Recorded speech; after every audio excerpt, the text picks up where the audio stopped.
जय हिंद। आज के वीडियो में हम लोग देखेंगे रेखीय समूह देखेंगे। रेखीय समूह का एक प्रमेय है, उसको देखेंगे। देखिए प्रमेय नंबर 1 क्या बोल रहा है, ठीक, मोबियस रूपांतरणों का समुच्चय रूपांतरणों के गुणन के सक्रिय के अंतर्गत एक अनआबेली समूह का निर्माण करता है। मतलब क्या बोल रहा है, मोबियन रूपांतरणों का समुच्चय रूपांतरण के गुणन सक्रिय के अंतर्गत एक अनआबेली समूह का निर्माण करता है। मतलब एक अलग आबेली समूह का निर्माण करता है।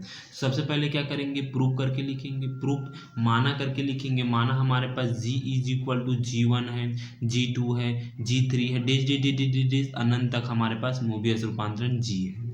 ठीक, मोबियस रूपांतरण का समुच्चय तो एक बीजीय संरचना G और 0 निम्न अभिगृहितों को है।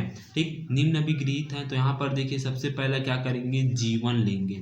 ठीक, ये क्या है, G1 संवर्रक है, मतलब एक समूह है। ठीक, समूह रेखा है। ठीक, एक समूह मतलब रेखीय समूह है जिसमें से हमें G1 G2 G3 का मान ऐसे करके निकालना है। देखिए G1 मान निकालते हैं, G1 मान निकालते हैं तो उसको बोला जाता है संवरक बोला जाता है। तो इसके लिए देखिए T1 T2 बिलोंग टू करता है G पर, मतलब यहाँ पर देखिए T1 भी करता है, T2 भी करता है और थ्री से लेकर पूरा अनंत तक करता है। मतलब टी पर क्या करता है, T1 T2 बिलोंग टू क्या करता है, जी करता है। ठीक, इक्वल टू इसको क्या ले सकते हैं, T1 T2 belong to Z. ठीक, फॉर ऑल क्या हो जाएगा, T1 T2 belong to Z पर करता है। G1 संतुष्ट होता है, ये पहला हमारे पास हो गया। ये तो देखिए T1 T2 देखिए जी में ही बिलोंग करता है ना, G is equal to T1 T2 ही बिलोंग करता है। ठीक, तो संतुष्ट हो गया, फर्स्ट हो गया। सेकंड देखिए हमारे पास क्या है, सेकंड सहचार्य देखते हैं। सहचार्य देखिए G2 देखते हैं। G2 को क्या बोला जाता है, सहचार्य बोला जाता है। ठीक, तो T1 T2 T3 देखिए T1 T2 T3 T1 T2 T3 ये तीनों क्या करता है, बिलोंग करता है G पर। ठीक, तो इसी को हम लोग लिखे हैं T1 T2 T3 belong to करता है G पर। ठीक, तो T1 T2 T3 belong to करेगा equal to T1 T2 T3।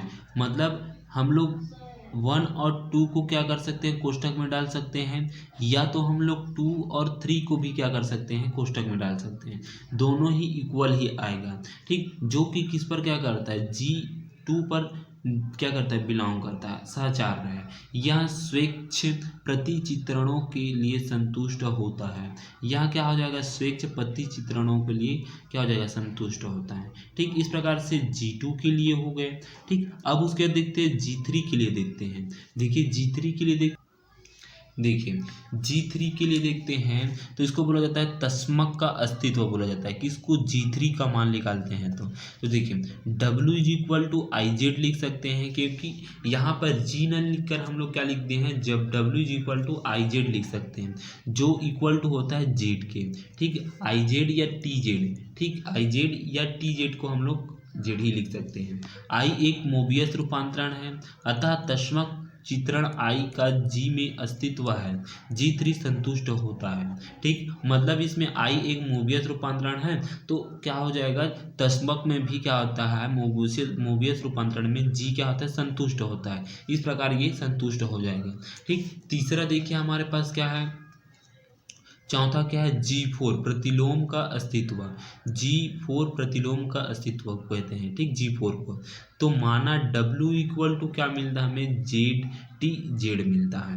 अब TZ का मान हम लोग जानते हैं AZ प्लस में B होता है, बट CZ प्लस में D होता है। ये सूत्र है, इसको याद रखना है, क्योंकि TZ का मान ये है। ठीक, तो AZ प्लस में B बटे में क्या हो जाएगा, CZ प्लस में D होता है। ठीक, जो कि क्या होता है, नॉट इक्वल टू 0 के बराबर होता है। 0 के बराबर कभी नहीं आ सकता ये। ठीक, तो Z इक्वल टू देखिए इसको देखिए, इस टी को हम लोग इस तरफ पक्षांतर कर देते हैं, कुछ इस प्रकार से पक्षांतर किए हैं। जब इस टी को हम लोग ऐसा दिया है, इस टी को हम लोग इस तरफ पक्षांतर किए, इस प्रकार से है, इसको ऊपर ले गए तो टी का इन्वर्स आ यहाँ पर W is equal to Z प्राप्त हो गए। ठीक उसी प्रकार से यहाँ पर हो गया W equal to T Z हो गए, तो ए जेड प्लस में बी बटे में सी जेड प्लस में डी हो गए, तो Z equal to T inverse W हो गए। ठीक, अब W का मान इसमें रखते हैं तो यहाँ पर Z equal to minus D W plus में बी होगा बटे में सी डब्ल्यू माइनस में ए हो जाएगा। ठीक, ये डब्ल्यू का मान है। ठीक, इतने का मान है, इतना का मान ये है। ठीक, अब उसके बाद देखिए टी बिलोंग टू करता है जेड पर, क्या करता है, टी बिलोंग टू करता है जेड जी पर, तो टी इनवर्स अभी बिलोंग करेगा जी पर। क्या बोल रहा है, टी बिलोंग टू करता है जे पर, तो टी इनवर्स भी बिलोंग टू करेगा जी पर, तो T inverse T Z equal to T inverse A Z plus में बी बटे में सी जेड प्लस में डी हो गया। देखिए इतने का मान हम लोग क्या रख दिए हैं, इतना बस मान रख दिए हैं। ठीक, ये हो गए। अब उसके बाद देखिए यहाँ पर जब टी इनवर्स को हटाया जाता है तो डी का गुणा हो जाता है, तो माइनस डी हो जाएगा ए जेड प्लस में बी बटे में सी जेड प्लस में डी। ठीक, ए जेड प्लस में बी बटे में सी जेड प्लस में डी और प्लस में बी हो गए, बटे में देखिए सी का सी ए जेड प्लस में बी बटे में सी जेड प्लस में ए और माइनस ए का ए हो गए। ठीक, जब टी इनवर्स को हटाया जाता है तब ये हमारे पास आता है। ठीक, अब देखिए, अब इसमें क्या करेंगे, ये वाला है इसको तिर्यक गुणा इसके साथ कर देंगे, ये वाला है ये नीचे में दिख रहा है इसको इसके साथ गुणा करेंगे, फिर उसके बाद ए बटे वाले में है उसको ऊपर नीचे ऐसे गुणा कर दिया जाएगा, मतलब बटे में है उसको गुणा में ला दिया जाएगा। ठीक, क्योंकि देखिए 4 बटा है 1 2 3 4, 4 बटा है तो इसको गुणा में तो ही किया जाएगा ना। तो यहाँ पर देखिए जब इसको गुणा में किया जाता है तब, जब इसको गुणा में किया गया तो कुछ इस प्रकार से मान प्राप्त हुआ, माइनस ए जेड डी माइनस में बी डी प्लस में सी जेड बी प्लस में बी डी हो। ठीक, बटे में देखिए सी जेड प्लस में डी मिला है, गुणा में देखिए सी जेड प्लस में डी बटे में देखिए सी ए जेड प्लस में सी बी माइनस में सी जेड ए माइनस में ए डी होता है। ठीक, अब देखिए ये प्लस ये माइनस कट गया। ठीक, ये प्लस ये माइनस कट गया और ये वाला कट गया। क्या बचा यहाँ पर देखिए सी जेड को कॉमन निकाल दिया, यहाँ से जेड कॉमन दिखेगा, यहाँ पर भी जेड कॉमन दिख रहे, कॉमन को बाहर निकाल दिए, सी बी माइनस में ए डी हो गया बटे में हो जाएगा सी बी माइनस में ए डी हो गया, तो सी बी माइनस में ए डी कट गया तो क्या बचा, जेड फर्स्ट बचा। तो देखिए F Z equal to T T inverse Z, अतः प्रत्येक अवयव प्रतिलोम अस्तित्व में होगा, अर्थात G4 भी संतुष्ट होता है, अर्थात क्या हो जाएगा G1 G2 G3 G4 संतुष्ट है, परंतु G5 संतुष्ट नहीं होगा। अब इसके बाद देखिए इसके आगे G5 निकालना चाहेंगे, G5 नहीं निकाल पाएंगे, तो क्या बोला है G1 G2 G3 G4 ये संतुष्ट तो होता है परंतु G5 संतुष्ट नहीं होता है, अर्थात प्रतिचित्रणों का समुच्चय गुणन सक्रिय का एक समूह है परंतु आबेलिक समूह नहीं है।